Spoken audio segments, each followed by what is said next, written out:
Video on synthesis and decomposition reaction.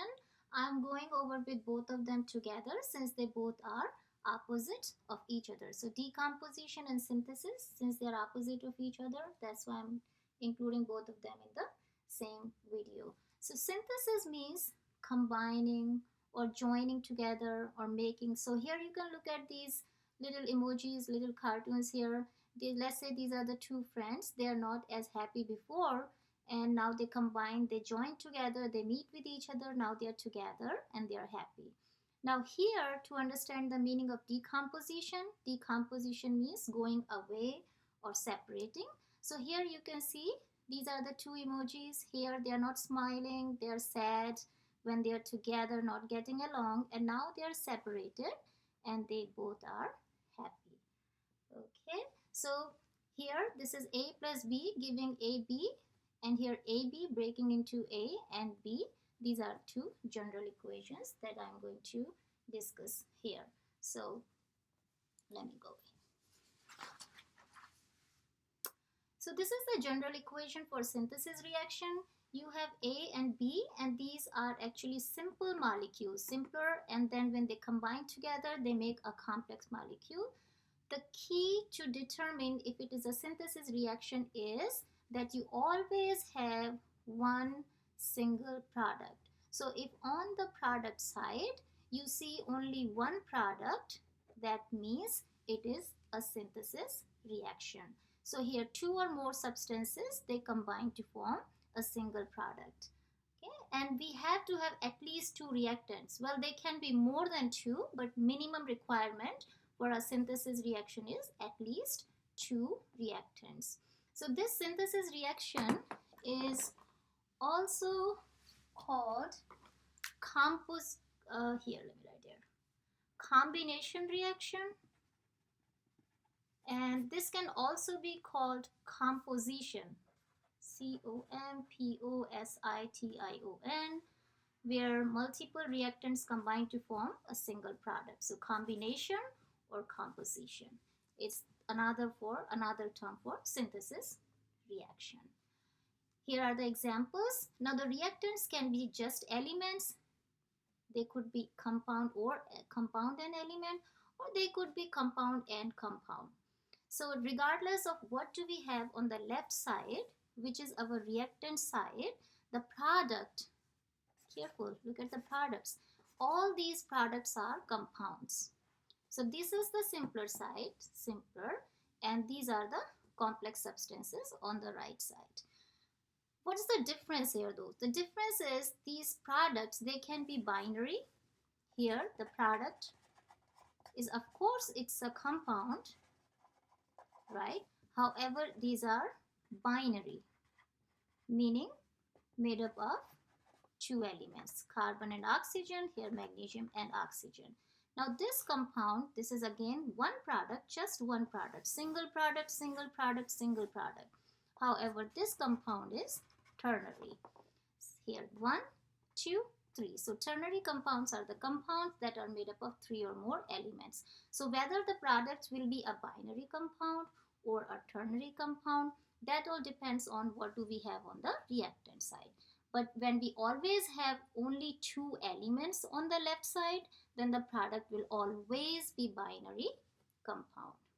Okay guys, and here you know already why do we have two at the bottom of oxygen, because it is included, it's a part of those 7 diatomic molecules.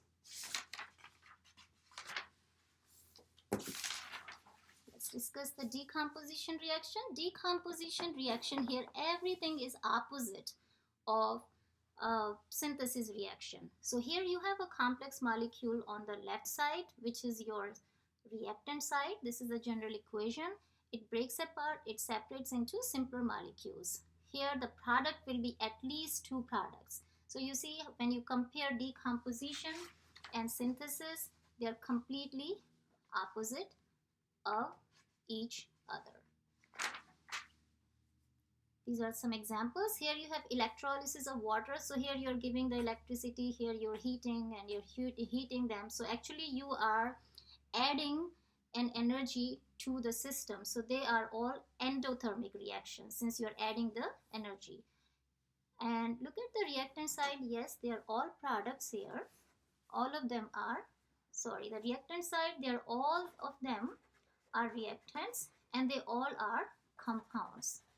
However, these compounds, they can be again binary or ternary. Okay, so this one is binary, this one is ternary, and here this one is ternary. And what else did I tell you? That these are all the examples of endothermic reactions. And why are they endothermic? Because you are adding energy to the system. The energy could be supplied as heat or electricity. So this is an example of electrolysis of water. This is a decomposition of potassium chloride, and this is a decomposition of calcium carbonate. Okay, so here this is complex, and the molecules which are the products, they are the simpler. Let's take this learning check quickly. You have to explain. Well, I'm already telling you that this is a synthesis reaction, this is not synthesis, this one is decomposition, and this is not a decomposition. Now you have to explain. You have to explain why. So just think in terms of products. Now synthesis, you know, the keyword or the way we look at the synthesis reaction is if you have only a single product, and that's what you see here. So since you have only a single product here, that is why it's a synthesis reaction. Here you don't have single product, you actually see two products. So here this you have element, you have compound, you have again a compound, again an element here. So that doesn't fit into synthesis reaction, since synthesis should have only one product. Now look here, so this was an element, this was an element, and this was a compound. Here, yes, this is a decomposition reaction. Again, why is this one a decomposition reaction? You have to look at the reactant side. So when you look at the reactant side, you should have only one reactant. So when you have only one reactant, it is a decomposition. So this is, yes, decomposition, and that's the reason. Now look here, however, in this one, you have a one compound here, another compound here. On the reactant side, two compounds, and on the product side, two compounds. So this again does not match with the category of one reactant, because we have two reactants on that side. Okay, so this is not, and we just learned why. However, this is a single displacement reaction, and this one is a double displacement reaction. We're going to do that in the next video. Okay, let's do these questions. Pause the video and answer each one, read them carefully, and answer each one of them if they are true or false. So if you answer all of them as true, that means you did attain some understanding as you went through the video. Okay guys, thank you so much for listening.